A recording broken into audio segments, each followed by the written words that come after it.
Hello नमस्कार। 12वीं class के इतिहास विषय के देखोगे और पॉलिटिकल साइंस दोनों विषय के मिलाकर अगर देखा जाए तो कुछ संगठन ऐसे होता है जो विश्व स्तर पर होता है, जो कहीं न कहीं परीक्षा में बिहार बोर्ड में देखने को मिलता है और एक कंपटीशन के एग्जाम में भी कहीं न कहीं देखने को मिलता है। तो ध्यान से सुनोगे आप, तो आप देखोगे सबसे पहले दक्षेश को सार्क बोला जाता है। इसे क्या बोलते हैं? सार्क भी बोलते हैं, सार्क। इसके बाद देखोगे तो साप्टा, एक होता है साफ्टा, एक होता है नाफ्टा। इसके बाद देखिएगा तो यूरोपीय संघ, ओपेक, आसियान, एक होता है ब्रिक्स।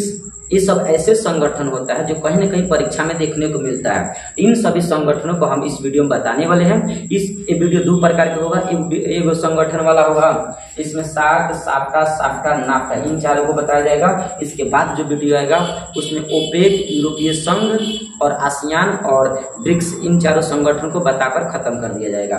तो इस वीडियो को आप देखोगे तो सबसे पहले आपका ऑब्जेक्टिव क्लियर हो जाएगा। और यदि पॉलिटिकल साइंस ले हो, ज्योग्राफी में केवल ऑब्जेक्टिव में आता है, सब्जेक्टिव बहुत कम आता है, केवल ऑब्जेक्टिव में यहाँ से क्वेश्चन आएगा। और पॉलिटिकल साइंस यदि आप स्टूडेंट हो पॉलिटिकल साइंस का, यहाँ से 5 नंबरिया 2 नंबरिया तक क्वेश्चन आता है। ठीक है, चलिए शुरू करते हैं। सबसे पहले देखिए सार्क को हिंदी में ना दक्षेश भी कहा जाता है। दक्षेश आपसे पूछेगा दक्षेश की स्थापना कब हुआ, दक्षेश में कुल कितने देश आते हैं, दक्षेश क्या होता है, दक्षेश में सबसे नौका देश कौन शामिल हुआ। देखो बाबू, सार्क का सबसे पहले फुल फॉर्म याद रखना।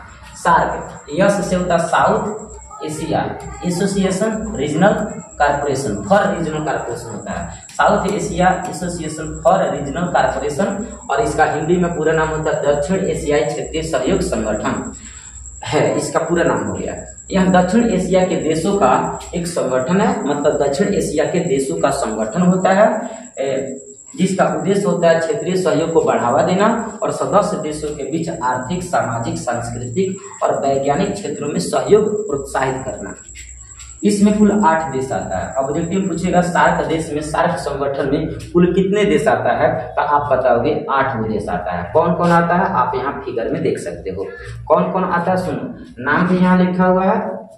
अफगानिस्तान आता है, पाकिस्तान आता है, भारत आता है, अब मालदीव आता है, श्रीलंका आता है, बांग्लादेश आता है, नेपाल आता है, भूटान आता है। ये 8 देश आता है। यहाँ नाम सुनिए, भारत, पाकिस्तान, बांग्लादेश, नेपाल, श्रीलंका, मालदीव, भूटान और अफगानिस्तान, ये 8 देश आता है। और आपसे पूछा जाए सार्क संगठन में सबसे नवीनतम देश कौन है, तो बताओ कि अफगानिस्तान, जो 2007 में जुड़ा था। अफगानिस्तान सार्क में कब जुड़ा, तो 2007 में जुड़ा। आगे देखो, सार्क की स्थापना पूछा जाए तो 8 दिसंबर 1985 ईस्वी को बांग्लादेश की राजधानी ढाका में हुई थी।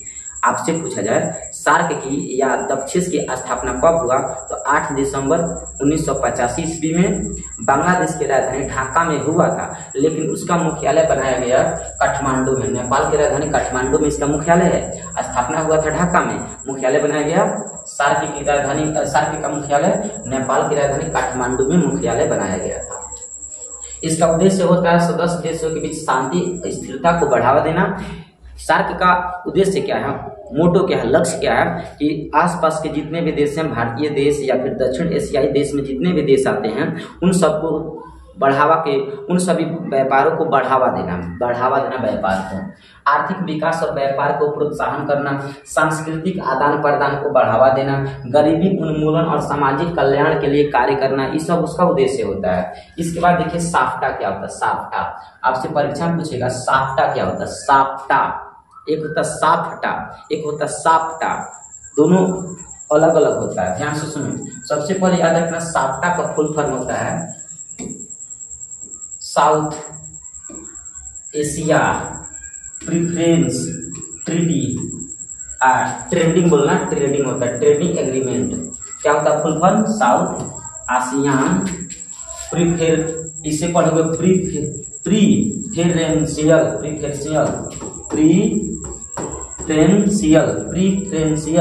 प्रीफरेंशियल का मतलब होता है वरीयता, कुछ छूट देना।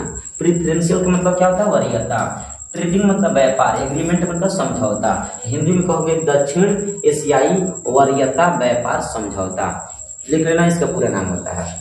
और इसका अगर बात किया जाए, यह समझौता सार्क सदस्यों के देशों के बीच व्यापारिक समझौता बढ़ाने के उद्देश्य से बनाया गया था। तो देखो जो सार्क देशों में जो सार्क संगठन में जो देश होता है ना, वही 10 व 8 मिलकर साप्टा का निर्माण किया। साप्टा का लक्ष्य ये रहेगा कि कुछ व्यापार में छूट दिया जाए, छूट दिया जाएगा तो और व्यापार तेजी से होगा, ठीक है। तो वरीयता दिया जाएगा, मतलब कुछ राहत पहुंचाने के लिए इस साप्टा का स्थापना किया गया था। साप्टा का स्थापना हुआ था 11 अप्रैल 1993 ईस्वी को हुआ था। साप्टा का स्थापना कब हुआ था? 11 अप्रैल 1993 ईस्वी को स्थापना हुआ था, लेकिन 7 दिसंबर 1995 ईस्वी को 93 में स्थापना, 95 में लागू हुआ था। आपसे पूछेगा साप्टा का निर्माण कब हुआ? 1993। साप्टा लागू कब हुआ? 1995। साप्टा में कितने देश आते हैं? 8। कौन कौन? जो सार्क में है ना 8 वहीं आता है। इसके तहत सार्क के सदस्यों को व्यापारिक वस्तुओं पर एक दूसरे को सीमा शुल्क और अन्य व्यापारिक शुल्क में वरीयता देने की व्यवस्था की गई थी। इसमें सार्क में जो भी 8 देश होता है ना, उन सभी देशों में जो भी व्यापार होगा उन सभी व्यापार में छूट दिया जाएगा, इसलिए साप्टा का स्थापना किया गया, ठीक है, जिसका उद्देश्य ये सब है। आगे चलकर क्या होता है? साप्टा में बदल जाता है। साप्टा का मतलब ये था कि केवल वरीयता दिया जाएगा, छूट दिया जाएगा, लेकिन देखा गया उतना ज्यादा मजा नहीं आ रहा है, इसलिए साप्टा के नाम चेंजिंग करके साप्टा रख दिया गया। और साप्टा देखो, साप्टा क्या होता है आप देखो, यहाँ से तीसरा हेडिंग आएगा साप्टा क्या होता है। देखिए साप्टा में यहाँ पी था, अब ये हो गया, पहले पी था अब हो गया एफ, अब साप्टा हो गया। साउथ आसियान फ्री, अब यहाँ जो पी से प्रिफरेंशियल था ना, अब यहाँ एफ लग गया, पी को हटाकर एफ लग गया, तो उसका एफ का मतलब फ्री होता है। फ्री का मतलब एकदम पूरी तरह से खुला कर देना है, किसी प्रकार के टैक्स नहीं लगेगा, एकदम पूरा मुक्त कर देना, पूरा फ्री कर देना है। पहले थोड़ा सा छूट दिया जाता था साप्टा में, और साप्टा में पूरा फ्री कर दिया जाएगा बिना किसी टैक्स के, बिना किसी अवरोध के। इसका पूरा नाम बताओगे? South ASEAN free trade area.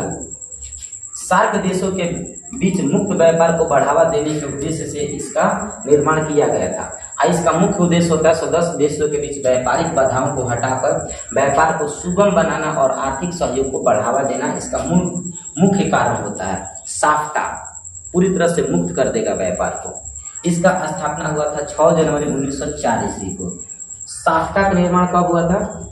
6 जनवरी 1904 ईस्वी को साप्टा का निर्माण हुआ था, लेकिन आगे चलकर 2 साल के बाद 2006 में ये लागू किया जाता है।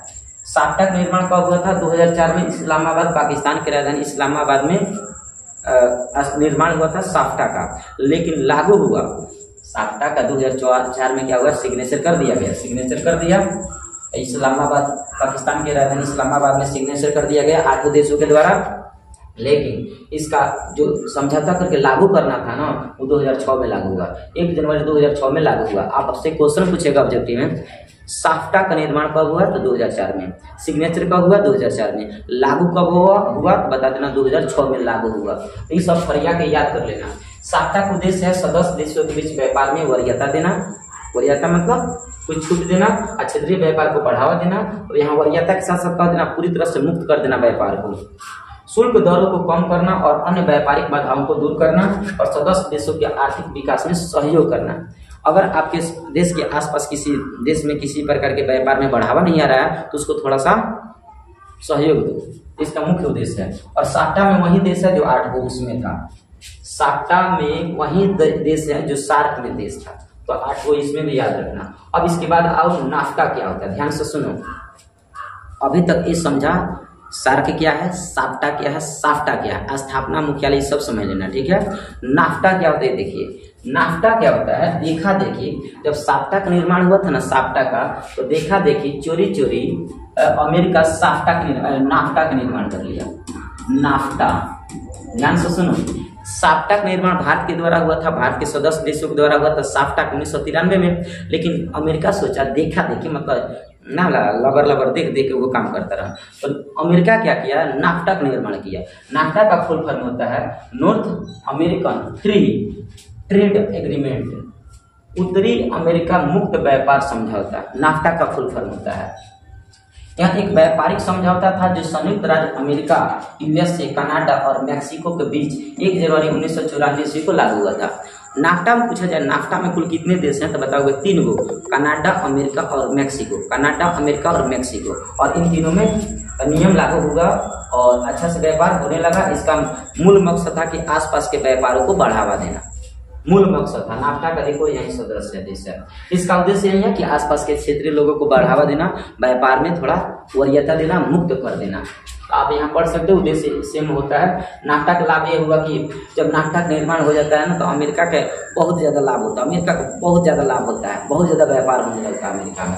इसे याद रख सकते हो। आगे चलकर क्या होता है 2018 ईस्वी में नाफ्टा के नामों स्थानांतरण करके, जैसे साफ्टा का निर्माण, साफ्टा का नाम आगे चलकर साफ्टा में बदल जाता है, उसी प्रकार अमेरिका क्या किया, नाफ्टा